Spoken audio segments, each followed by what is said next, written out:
رانگا ماٹی اب ہم سے 25 میل کے فاصلے پر تھا۔ ندی میں ہم نے غسل کیا۔ یخ بستہ پانی سے غسل ہمیں اس وقت بہت بھلا محسوس ہوا۔ میرے تمام ساتھیوں کی رائے تھی کہ ہم اپنا سفر جاری رکھیں اور چاہے ہمیں آدھی رات تک ہی کیوں نہ چلنا پڑے، ہم کو رانگا ماٹی میں اپنے ساتھیوں کے پڑاؤ تک بغیر رکے پہنچنا چاہیے۔ میں نے ان کی اس تجویز سے اختلاف کیا اور کہا کہ ہم ساتھیوں کے پڑاؤ سے 2-4 میل پہلے پڑاؤ کریں گے اور اگلی صبح اپنے ساتھیوں سے جا ملیں گے۔ میرے اس اختلاف کی وجہ یہ تھی کہ ہم کسی کاسموپولیٹن شہر میں نہیں بلکہ ایک کم وحشی قبیلے میں جا رہے تھے، جہاں ہمیں خلاف توقع ناموافق حالات کا سامنا بھی کرنا پڑ سکتا تھا۔ ایسی صورتحال میں کم از کم دن کی روشنی تو ہوتی جس میں ہم حالات کا مقابلہ کرنے کی بہتر پوزیشن میں ہوتے۔ رانگا ماٹی میں اس وقت بجلی نہیں تھی اور میرے خیال میں اب بھی نہیں ہوگی۔ ہم نے اپنا پڑاؤ اپنے قافلے سے اندازاً 5 میل پہلے کیا۔ دوسری صبح ہم رانگا ماٹی کی طرف روانہ ہوئے۔ اس چھوٹے سے قصبے کے قریب ہی ہمیں اپنے قافلے کے پڑاؤ کے نشان دکھائی دیے۔ ٹن فوڈ کے ڈبے بھی ادھر ادھر بکھرے ہوئے تھے، لیکن قافلے کا کوئی نام و نشان نہ تھا۔ ہم حیران تھے کہ آخر قافلہ کہاں غائب ہو گیا۔ میں نے ساتھیوں کو کہا کہ ہم قصبے میں جاتے ہیں، ممکن ہے وہاں ان کا سراغ مل جائے۔ پریشان ہم سبھی تھے۔ میں سارے قافلے کے گم ہونے سے پریشان تھا تو کیسر اور نمبر 2 اپنے اپنے ساتھیوں کے لیے۔ قصبے میں داخل ہو کر ہم نے راجا کی حویلی کا رخ کیا۔ یہاں میں کئی بار آ چکا تھا۔ ابھی ہم حویلی کے قریب ہی پہنچے تھے کہ کیسر کا ایک ساتھی 4-5 چکمہ مردوں کے ہمراہ ہماری طرف آتا دکھائی دیا۔ ہمارے پاس آ کر وہ پہلے کیسر اور اپنے بھارتی ساتھی سے لپٹا اور پھر مجھ سے اور نمبر 2 اور اس کے ساتھی سے بغل گیر ہوا۔ اس نے بتایا کہ پڑاؤ کے اگلے روز ہی صبح چکمہ بھالے برداروں نے انہیں گھیر لیا۔ آپ کی ہدایت کے مطابق ہم نے انہیں بتایا کہ ہم نے راجا صاحب سے ملنا ہے اور ہمارے قافلہ سالار ہمیں 2 روز میں آن ملیں گے۔ وہ راجا تری دیو رائے کا پیغام اور خط اپنے ہمراہ لائے ہیں۔ صرف راجا تری دیو کا نام ان کے پلے پڑا کیونکہ وہ ہماری زبان نہیں جانتے تھے۔ وہ میرے 2 ساتھیوں کو اور مجھے لے کر حویلی میں چلے گئے۔ کئی گھنٹے کے انتظار کے بعد راجا صاحب کے لڑکے نے ہمیں ملاقات کے کمرے میں بلایا۔ وہ بخوبی انگریزی بولتا اور سمجھ سکتا ہے۔ ہمارا ایک ہمراہی انگریزی میں تھوڑی بہت شدھ بدھ رکھتا ہے۔ اس نے ساری بات راجا کو بتائی تو راجا بہت خوش ہوا اور اس نے اپنے آدمیوں کو حکم دیا کہ سارے قافلے والوں کو یہاں لے آئیں کیونکہ وہ سب ہمارے مہمان ہیں۔ ہمیں مہمان خانے کے 3 کمروں میں ٹھہرایا گیا اور کلپنا کو وہ زنان خانے میں لے گئے۔ اس وقت سے لے کر اب تک ہم نے کلپنا کی صورت تک نہیں دیکھی۔ ہماری خوب اچھی طرح سے خاطر مدارت ہو رہی ہے۔ ہر روز ایک زندہ بکری اور 8 زندہ مرغیاں اور پکانے کا تمام سامان ہمیں دیا جاتا ہے۔ رات کو سونے کے لیے آرام دہ بستر ہے اور آپ کی آمد کا شدت سے انتظار کیا جا رہا ہے۔ راجا ہر روز اپنے 4-5 افراد کے ساتھ ہمیں ہمارے پڑاؤ کے راستے پر بھیجتا ہے اور 4-4 گھنٹے کے بعد ہماری باری تبدیل ہوتی ہے۔ راجا نے اپنے آدمی خاصی دور تک آپ کی تلاش اور اطلاع دینے کے لیے بھیج رکھے ہیں۔ کل رات اس کے بھیجے گئے آدمیوں نے آ کر بتایا کہ 5 اجنبی مسافر رانگا ماٹی سے چند میل دور پڑاؤ کر رہے ہیں۔ راجا نے اب مجھے اپنے آدمیوں کے ساتھ اس لیے بھیجا تھا کہ تصدیق کر سکوں کہ آنے والے اجنبی مسافر آپ ہی ہیں یا کوئی اور۔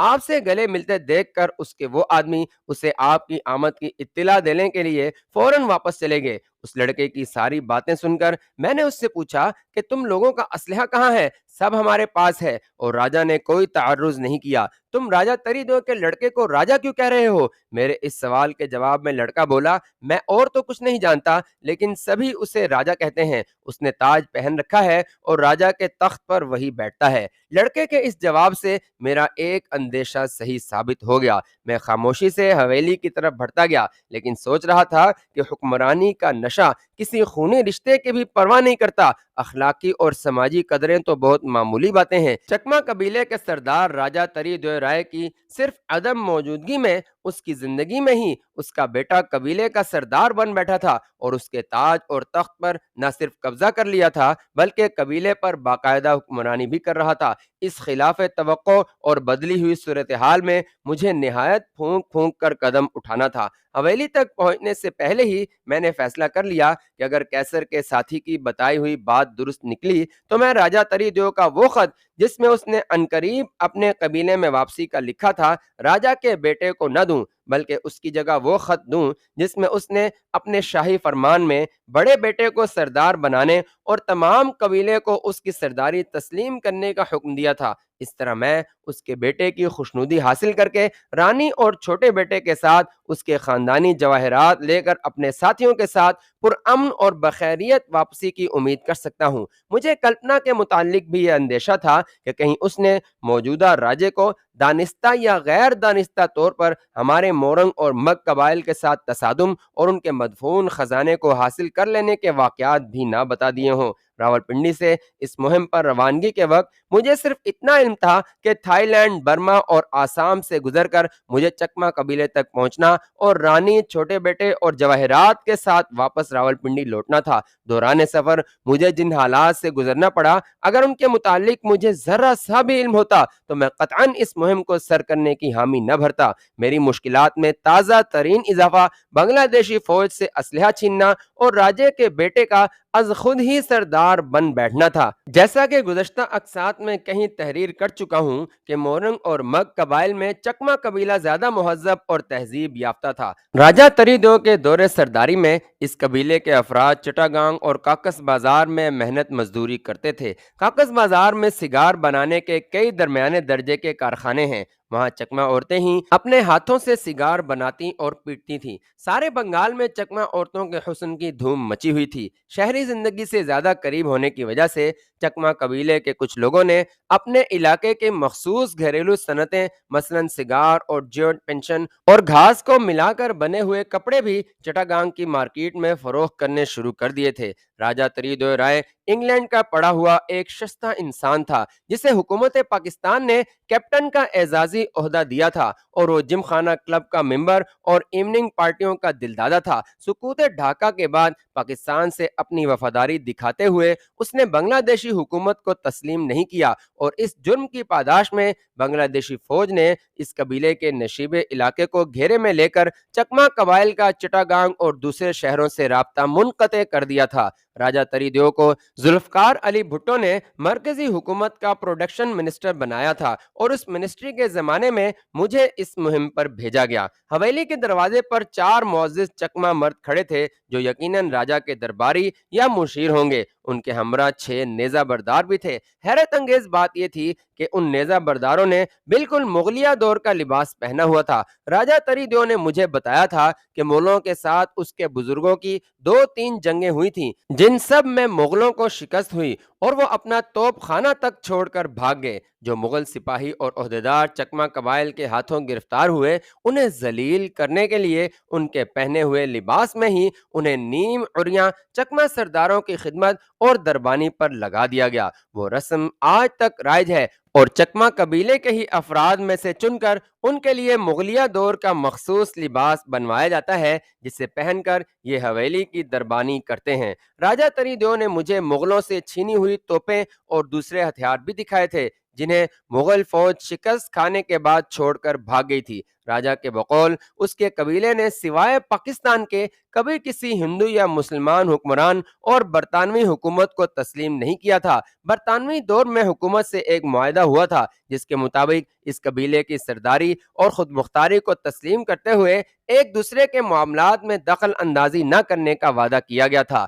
اور چکما قبیلے کے لوگوں کو روزگار اور حصول معاش کے لیے چٹاگانگ اور دوسرے شہروں تک جانے کی اجازت ملی تھی۔ اس معاہدے کی وجہ سے راجہ تریدو رائے کو انگلینڈ میں تعلیم حاصل کرنے کا موقع ملا۔ قیام پاکستان کے بعد پاکستانی حکومت نے اس قبیلے سے نہ صرف برطانوی معاہدے کے تمام شرائط کو برقرار رکھا بلکہ جذبہ خیر سگالی کے طور پر سردار کو اعزازی کیپٹن کا عہدہ بھی دیا۔ اس قبیلے کی پاکستان سے وفاداری کسی شک و شبے سے بالاتر تھی۔ سقوط ڈھاکہ دسمبر 1971 کے بعد بہت سے پاکستانی فوجی جنہوں نے ہتھیار نہیں ڈالے تھے اس قبیلے کی مدد سے برما پہنچے اور وہاں سے پاکستان آئے۔ اس قبیلے کے سردار راجہ تریدو رائے نے بنگلہ دیشی حکومت کو تسلیم نہیں کیا اور سقوط ڈھاکہ سے چند روز پیشتر مغربی پاکستان چلا آیا۔ بنگلہ دیشی فوج نے قبیلے کو زیر کرنے کے لیے کئی بار رانگا ماٹی پر حملہ کیا، جہازوں سے بمباری بھی کی، لیکن ناقابل عبور راستوں، دریاؤں پر پلوں کے نہ ہونے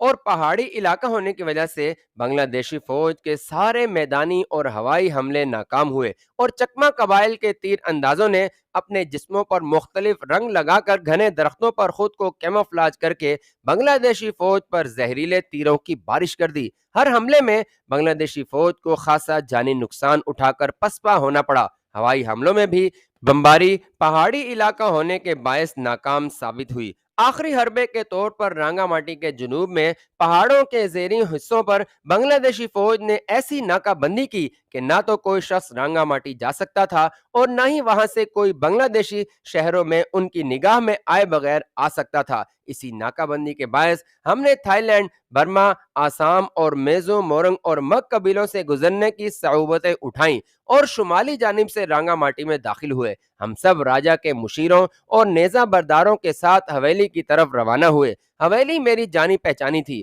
ہمیں اس بڑے ہال میں لے جایا گیا جہاں پر راجا قبائل کے مسائل سنتا اور فیصلے کرتا تھا۔ اسی کمرے میں ایک آبنوسی لکڑی کا تخت بھی تھا جس پر مختلف جگہوں پر چھوٹے چھوٹے جواہر لگے ہوئے تھے۔ اس ہال میں 40 سے زیادہ کرسیاں دیواروں کے ساتھ قطاروں میں پڑی تھیں۔ ہال کے بیچ میں قبیلے کے لوگوں کے بیٹھنے کے لیے پرانے قالین بچھے ہوئے تھے۔ قبیلے کا کوئی فرد یہ سوچ بھی نہیں سکتا تھا کہ سردار کے سامنے کرسی پر بیٹھ سکے۔ میں اس ہال یا دربار میں راجا تری دیو رائے کے ہمراہ پہلے بھی جا چکا تھا، اور راجا نے دیواروں پر بھی تلواریں، زرہ بختر ڈھالیں اور توڑے دار بندوقیں دکھاتے ہوئے بتایا تھا کہ انہیں مغلوں سے مختلف اوقات میں جنگوں کے دوران چھینا گیا تھا۔ مشیروں نے ہمیں کرسیوں پر بٹھا دیا۔ میرے کہنے پر ایک مشیر نے، جو انگریزی جانتا تھا، ہمارے باقی ساتھیوں کو بھی وہاں بلوا لیا۔ سوائے کلپنا کے سبھی ساتھی وہاں آ گئے۔ ایک دوسرے سے ملنے اور خیر و عافیت دریافت کرنے کے بعد ہم راجا کی آمد کے انتظار میں بیٹھ گئے۔